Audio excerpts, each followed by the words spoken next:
itu sedikit sulit karena berurusan dengan uang ya. Biasanya kalau berurusan dengan uang itu regulasinya agak agak sedikit sulit. Cuman bukan berarti tidak mungkin untuk integrasi payment gateway ke dalam exhibition kita. Say di dalam exhibition kita butuh ada pembayaran menggunakan flash seperti itu, atau online ya, secara online, misalkan menggunakan GoPay seperti itu. Nah itu ada kemungkinan kita bisa untuk pembelian atau penjualan segala macam itu kita bisa pakai GoPay kayak gitu, atau pakai BCA virtual account atau apa. Nah itu sebenarnya bisa aja di dalam virtual exhibition. Tidak menutup kemungkinan kalau virtual exhibition atau virtual expo yang kita bangun itu sebenarnya bisa diintegrasikan dengan payment gateway. Walaupun agak sedikit susah regulasinya, sepanjang pengalaman saya ya. Nah, lalu yang kedua, ini sebenarnya kontra yang sering banget terjadi dan kita juga masih belum tahu sebenarnya caranya gimana kita bisa mengantisipasi ini atau bahkan membuat experience ini berjalan dengan sesuai gitu ya. Nah, ini pengunjung atau visitor itu sebenarnya nggak bisa langsung lihat produk. Misalkan salah satu contohnya di sini parfum ya, gitu. Nah, karena kalau parfum itu kan nilai jualnya dari baunya gitu kan. Sedangkan di exhibition online ini ya pengunjung nggak bisa milih parfum yang dia pengen parfum yang sesuai dengan preferensinya dia. Paling nanti cuman ada deskripsi atau dari apa. Nah, itu sebenarnya salah satu technical difficulties yang kita alamin. Ada juga yang tekstur dari bentuk dari misalkan jual kayu jati gitu kan, kayu jati pohon pintu dari pohon jati. Nah itu kan ukirannya, teksturnya seperti apa. Nah itu kan agak sulit juga kita untuk bisa merasakan gitu ya, merasakan teksturnya seperti apa. Walaupun sebenarnya di dunia teknologi seperti itu sedang dikembangkan untuk yang indera perasa ya.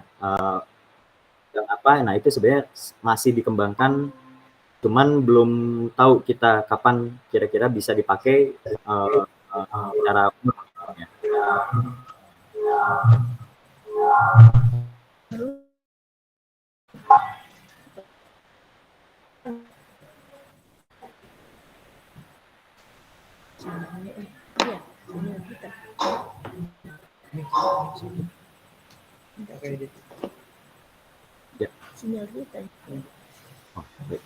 ya. Saya lanjut ya.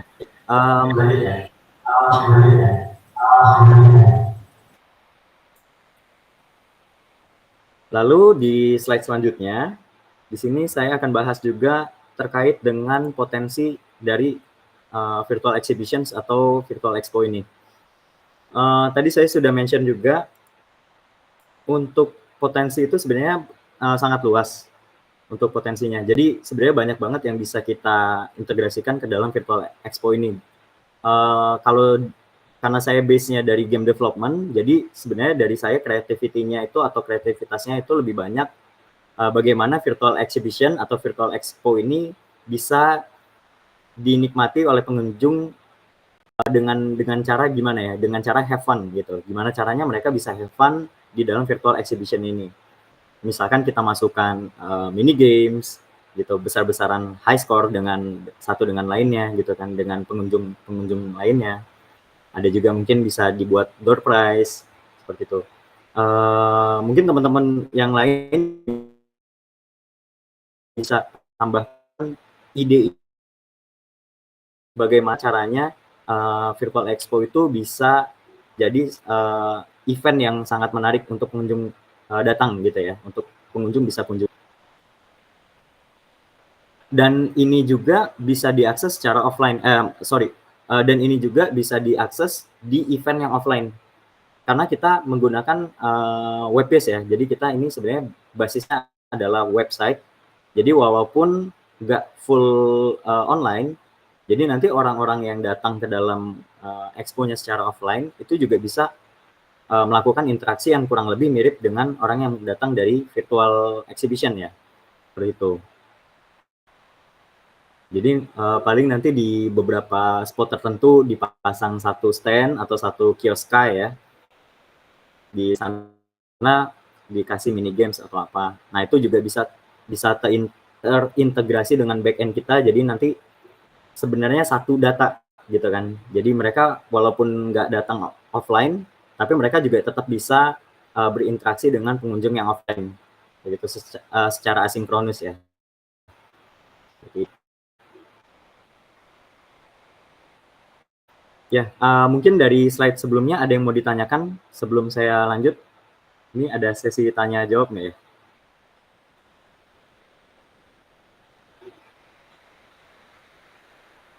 Bisa lewat message kali ya?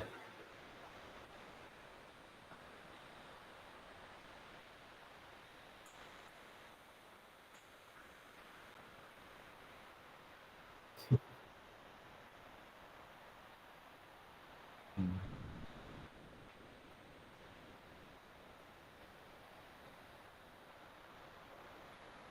betul.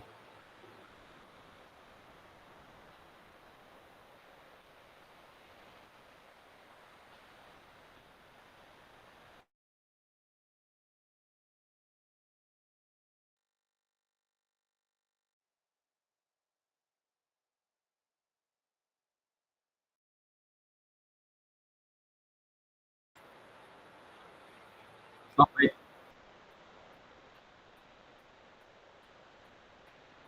Oke, baik, baik Ibu. Ya, terima kasih. Oke, saya next aja ya.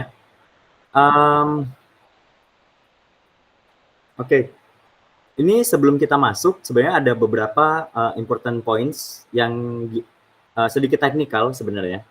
Sebelum kita masuk ke dalam bagaimana cara menggunakan virtual exhibition dashboard-nya, sampai kita masuk ke dalam bagaimana bentuk dari virtual exhibition-nya. Nah, ini ada beberapa poin yang teknis ya. Sebenarnya ini teknikal, cuman saya rasa teman-teman butuh butuh tahu juga ini, karena ini biasa banget terjadi ketika kita menyelenggarakan event secara virtual. Nah, yang pertama itu sebenarnya domain. Domain itu untuk mengakses website kita ya, website atau aplikasi Virtual Expo ini. Nah, lalu yang kedua, yang pasti harus ada PIC. PIC misalkan kita mempunyai 10 hall. Jadi biasanya kalau dari saya sih 10 hall itu masing-masing hall dia punya satu PIC, satu people in charge yang akan charge dari semua keseluruhan isi hallnya.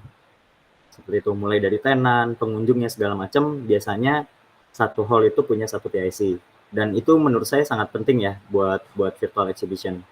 Karena kita biasanya banyak hal yang kita nggak tahu gitu ya, faktor X-nya banyak banget. Nah, itu biasanya reportnya, terutama untuk tim teknisnya ya, itu biasanya reportnya banyak banget yang masuk ke tim teknis terkait dengan apa yang terjadi di hall tersebut.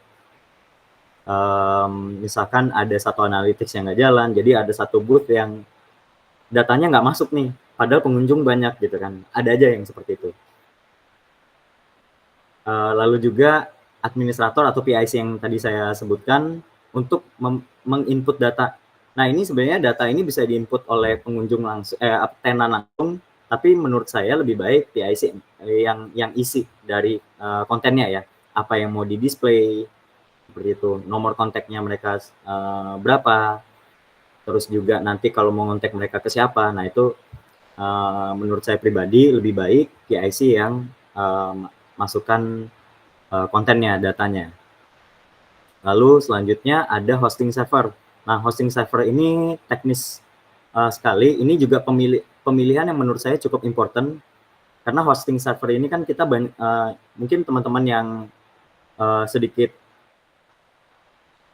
berkecimpung di teknologi juga mungkin sedikit paham ya.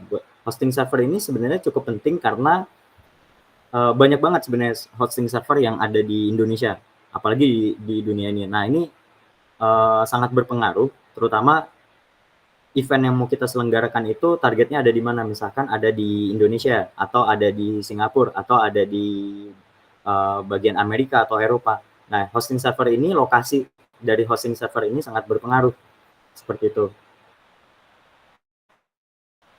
Jadi walaupun memang bisa diakses dari seluruh dunia, cuman memang event yang kita bangun ini atau yang kita selenggarakan ini lebih ke arah mana. Sebenarnya bisa aja kita mau bikin secara global. Nah, itu berarti kita membutuhkan hosting server yang ada di seluruh lokasi. Misalkan kita mau buat di Jakarta dan US. Nah, berarti kita ada buat 2 hosting server begitu. Yang satu di Amerika, yang satu ada di Indonesia atau di Jakarta atau di Singapura yang dekat dengan Indonesia ya. Nah, kenapa kita buat seperti itu? Karena namanya koneksi ya, koneksi internet atau internet itu memiliki delay. Kalau misalkan teman-teman main game itu tahu ada namanya ping gitu ya, berapa milisecond. Nah, itu sangat berpengaruh dalam experience pengunjung. Jadi kalau misalkan kita sebenarnya target visitornya dari Amerika, kita hostingnya di Indonesia, nah itu mereka akan kemungkinan besar akan ngalamin kayak lagging gitu ya. Karena jauh banget ininya, koneksinya jauh banget. Nah itu kalau dari saya sarankan dan saya tekankan sekali lagi, hosting server ini sangat berpengaruh gitu untuk experience pengunjung. Lalu selanjutnya ada standar booth design. Sebenarnya standar booth design ini sudah ada ya gitu. Jadi sebenarnya kalau mau kita selenggarakan ini harus ditentukan juga standar booth design. Jadi standarnya seperti apa, color code-nya gimana, temanya ya, lebih ke arah temanya yang akan dipakai semua tenan gitu. Nah, tapi ada juga di sini ada special atau custom booth design. Mungkin teman-teman MICE ya, khususnya tahu juga nih seperti apa gitu ya perbedaan dari kedua ini. Nah, ini yang menurut saya butuh juga untuk ditentukan.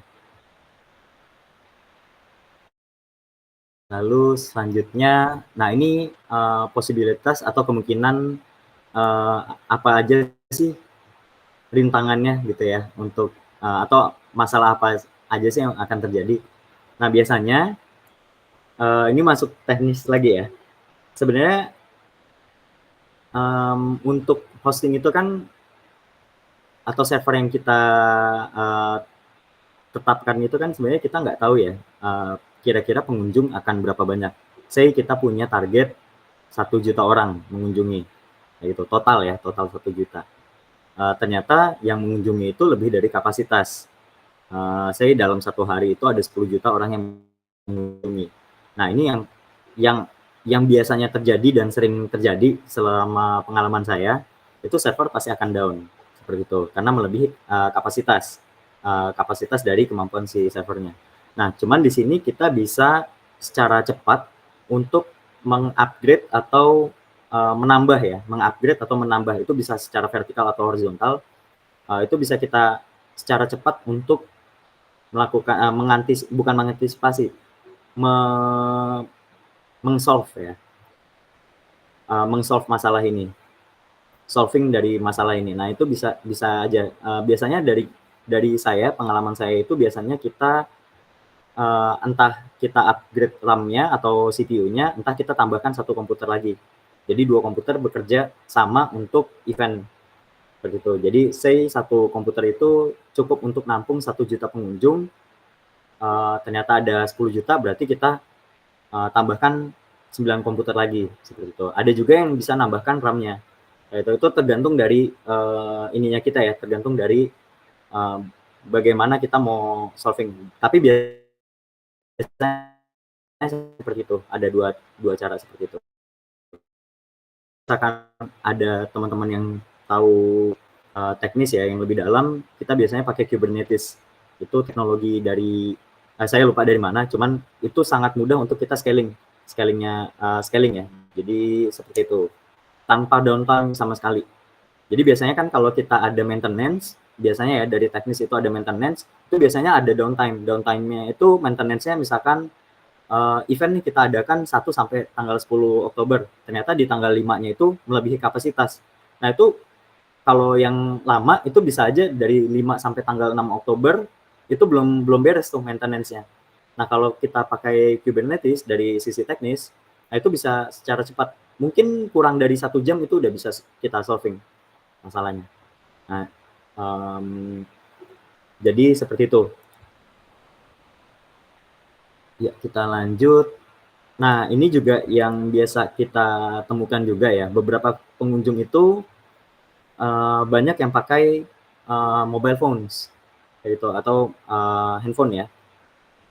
Nah, ini untuk teknologi yang kita bangun ini sebenarnya masih under development di semuanya ya, maksudnya di seluruh dunia ini, khususnya iOS ya.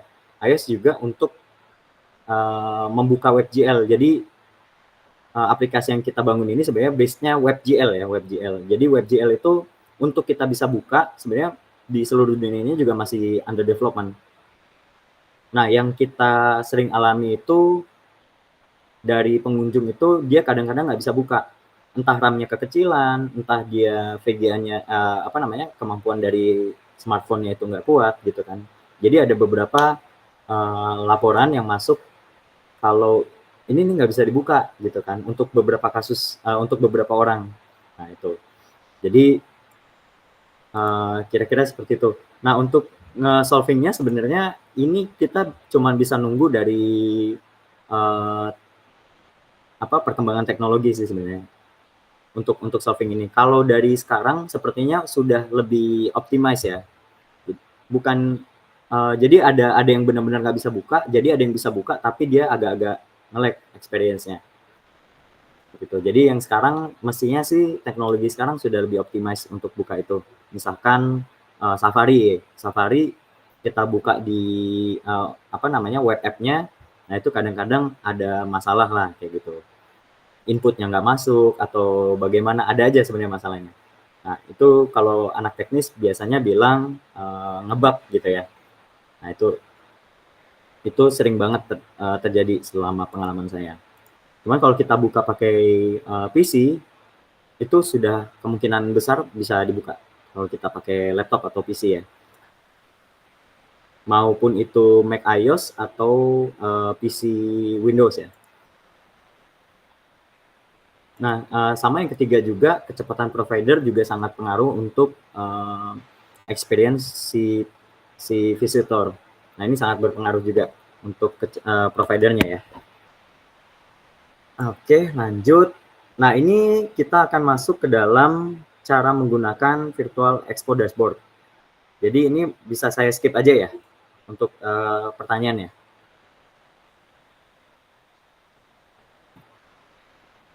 Oke. Ya.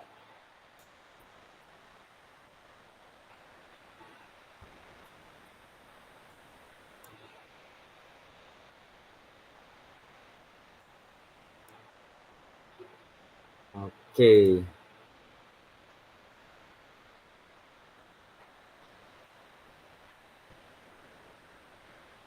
Ya, di sini ada dashboard.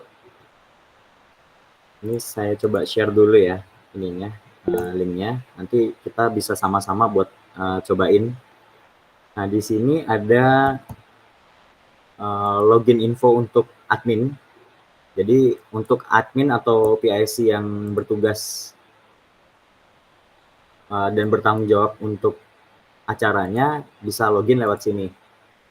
Nah, di sini ada authentication. Coba kita masuk. Ya, kalau sudah masuk, nah di sini ada hall dan booth. Mungkin saya nggak usah jelaskan secara detail ya apa itu hall dan booth. Saya rasa teman-teman lebih expert dibanding saya. Cuman di sini kebutuhannya, jadi di dalam hall, di dalam Virtual Expo ini kita memiliki ada yang namanya sistem lobby dan sisanya hall yang lain. Jadi sistem lobby itu sebenarnya ketika pengunjung datang, di situ kan mereka akan disuguhkan dengan lobby ya, maksudnya mereka akan masuk lobby dulu. Nah ini biasanya ada di dalam sini semua informasi dan datanya.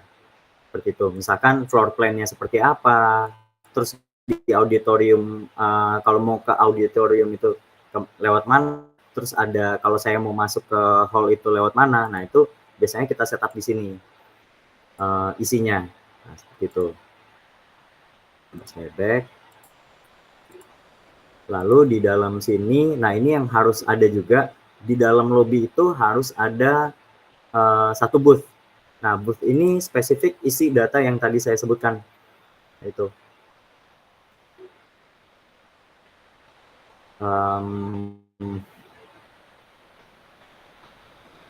Nah, ini saya coba jelaskan satu-satu ya. Di sini ada Analytics ID. Nah, Analytics ID ini untuk kita bisa mengambil data atau mengumpulkan data sebanyak apa pengunjung yang melakukan interaksi dengan booth di lobby ya.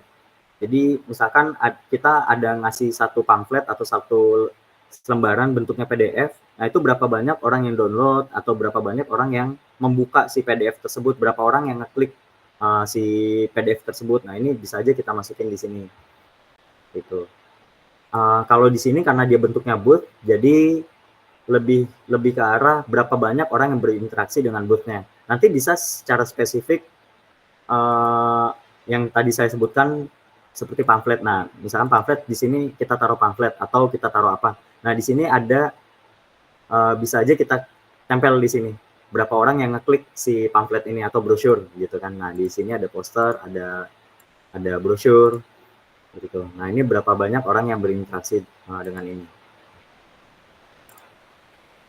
Lanjut lagi. Di sini ini kita nggak pakai. Nah, ini booth number itu penting, cuman karena ini lobby, jadi kita kasih posisinya di 0. Gitu. Nama lobby ini bisa bebas apa aja. Ini WhatsApp number juga bebas aja. Bisa diisi apapun atau dikosongin juga nggak apa-apa. Tipe dari booth-nya bisa kita taruh standar. Color-nya bebas apa aja. Nah, terus di sini kita bisa masukkan logo dari si booth yang ada di lobby. Ini baru untuk lobby ya, jadi untuk kita, untuk penyelenggara gitu. Nah, ini kita juga punya chat system ya. Chat system, jadi visitor itu bisa berinteraksi dengan penyelenggara. Nah, ini bisa lewat sini. Gitu. Lalu juga ada produk. Nah, ini produk ini yang akan mau ditampilkan di booth penyelenggara. Ini sebutannya aja sih produk, jadi bisa berupa apapun sebenarnya. Bisa berupa informasi, bisa berupa mungkin penyelenggara juga ada satu produk yang mau dipromosikan gitu kan, atau ada misalkan next event kapan. Nah, ini bisa aja di sini. Berikut juga dengan poster kurang lebih sama, cuman bentuknya dia poster, lebih ke arah poster. Kalau produk itu di display case gitu ya, atau showcase gitu. Kalau poster ini ya bentuknya poster gitu.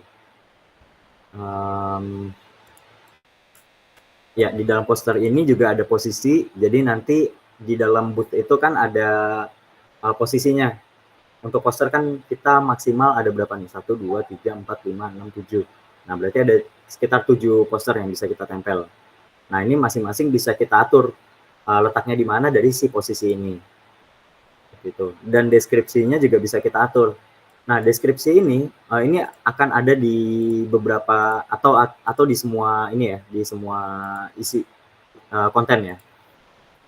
Nah, ini bisa kita isi menggunakan, jadi nggak cuman kayak gini, nggak cuman tulisan aja. Sebenarnya bisa kita kasih warna, kita kasih bold, kita kasih garis miring, bahkan bisa kita upload juga gambar URL seperti itu di dalam sini. Walaupun dia ada gambarnya, pas buka muncul gambar lagi, itu juga bisa. Begitu. Kalau misalkan teman-teman ada yang mungkin pernah nyentuh HTML, nah ini kan teman-teman juga bisa sih masukin sedikit masukan tag-tag dari HTML ya ke dalam sini. Cuman kalau misalkan nggak punya pengetahuan tentang HTML juga nggak masalah, kita masukkan aja. Misalkan di sini ini adalah poster, nah seperti itu. Deskripsinya, hubungi nomor 08 sekian gitu ya. Nah, ini bisa aja teman-teman masukin seperti ini. Atau teman-teman mau bikin kayak ada tulisan apa namanya, paragrafnya atau apa. Nah, ini juga bisa dibikin di sini. Kan di sini ini adalah judul. Nah, seperti itu. Terus masukkan lagi poin-poin, misalkan ada poin-poinnya, langkah apa? Saya masukkan lagi, coba ya sebagai contoh. Ini langkah virtual expo. Nah, di sini bisa dimasukkan tes 1, tes 2, tes 3. Nah, gitu. Nah, ini coba saya masukkan juga satu URL ya. Kita ambil misalkan exhibition. Nah, ini kita ambil dari Google aja ya. Image tab. Nah, ini bisa aja kita masukin. Oh, ini encrypted. Kita ambil yang nggak encrypted. Misalkan ini, coba kita tes. Nah, ini bisa.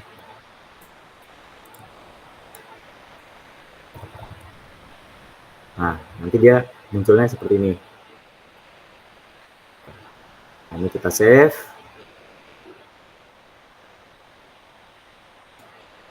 Ini kalau saya kecepatan bisa di info ya. Kalau saya terlalu cepat. Nah, dan di sini juga ada LED. LED ini sebenarnya lebih ke arah video. Misalkan teman-teman punya video promosi atau video tentang si apa namanya, expo-nya, itu sebenarnya bisa dimasukkan di sini. Gitu, video kayak videotron kayak gitu. Nah, ini sebenarnya bisa kita masukkan di dalam sini. Jadi nanti pengunjung datang bisa ngelihat videonya diputar. Nah, ini videonya di URL ini. Nah, jadi kita ambil misalkan saya buka YouTube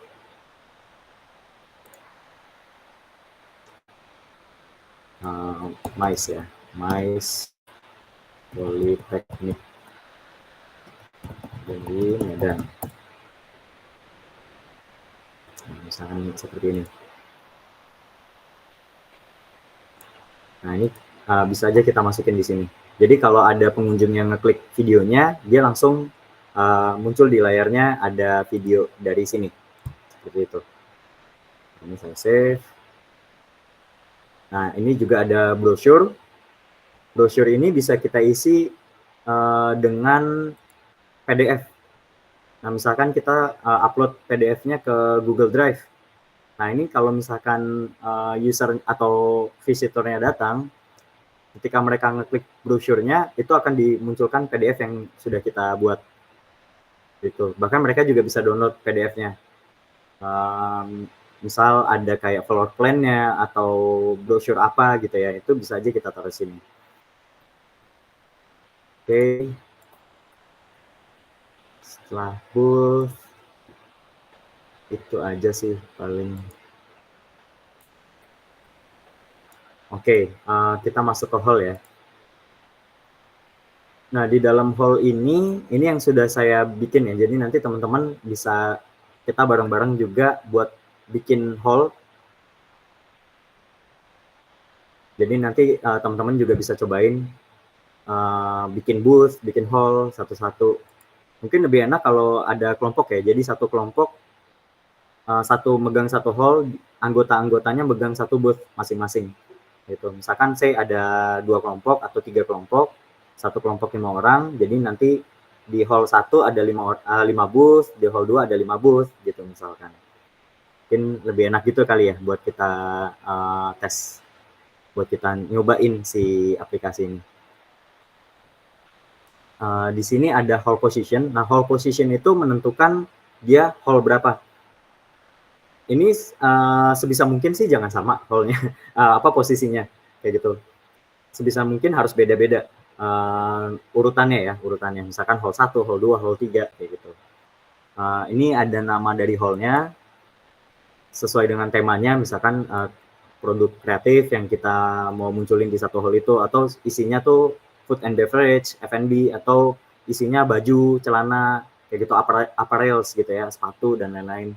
Nah, ini bisa kita buat hall baru, kita kasih nama gitu ya. Nah, ini untuk tema warnanya, untuk satu hall. Jadi masing-masing hall itu bisa punya tema warna yang berbeda. Gitu. Ini hall image. Hall image itu ada di banner ya, biasanya ada di bannernya, atau nanti di dalam pemilihan hall-nya nanti dia akan muncul seperti ini. Nah, untuk teknisnya, untuk membuat hall banner ini kita punya ukuran sendiri. Jadi harus memiliki ukuran dengan size 312 dikali 515 pixel. Nah, ini satuannya pixel. Jadi kita pakai acuan ini. Jadi nanti untuk beberapa gambar yang kita upload, yang mau kita masukin, itu sebenarnya punya satu standar ukuran ya, satu standar resolusi. Jadi nggak semua gambar itu sama resolusinya. Tapi karena kita testing, jadi sebenarnya nggak apa-apa kita mau masukin gambar yang sedikit agak beda gitu ukurannya, nggak apa-apa. Masih bisa masuk kok, selagi ukurannya masih masuk akal ya, ukuran size megabyte-nya masih masuk akal. Size megabyte-nya dan size dari resolusi pixelnya masih oke, itu masih bisa masuk.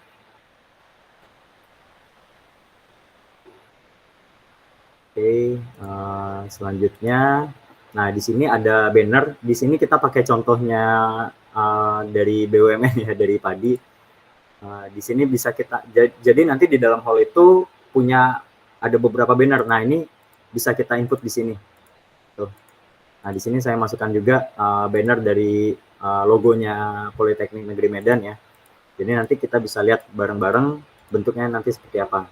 Dan untuk ukuran ini juga sebenarnya beda-beda. Ukurannya, kalau yang ini 235 dikali 568 pixel. Nah, untuk banner ini. Jadi sekali lagi karena kita testing, jadi kita bisa masukin ukuran yang bebas aja lah gitu. Seenggaknya bisa masuk ke dalam sini. Nah, ini juga header booth. Nanti saya tampilkan juga header booth itu akan muncul di mana. Dan juga ada hall map. Nah, hall map ini sih lebih ke arah floor plan untuk hall tersebut ya.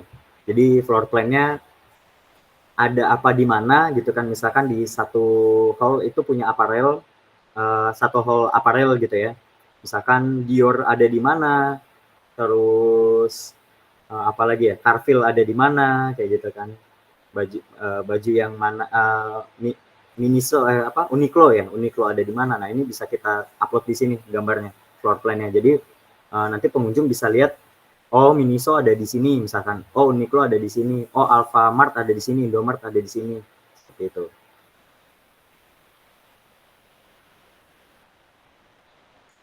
Ya, saya close aja.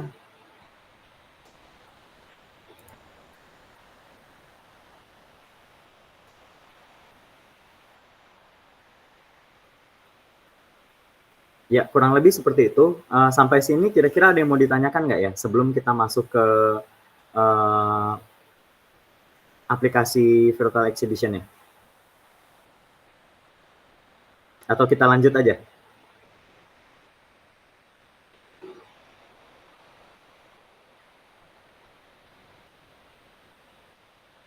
Gimana, teman-teman?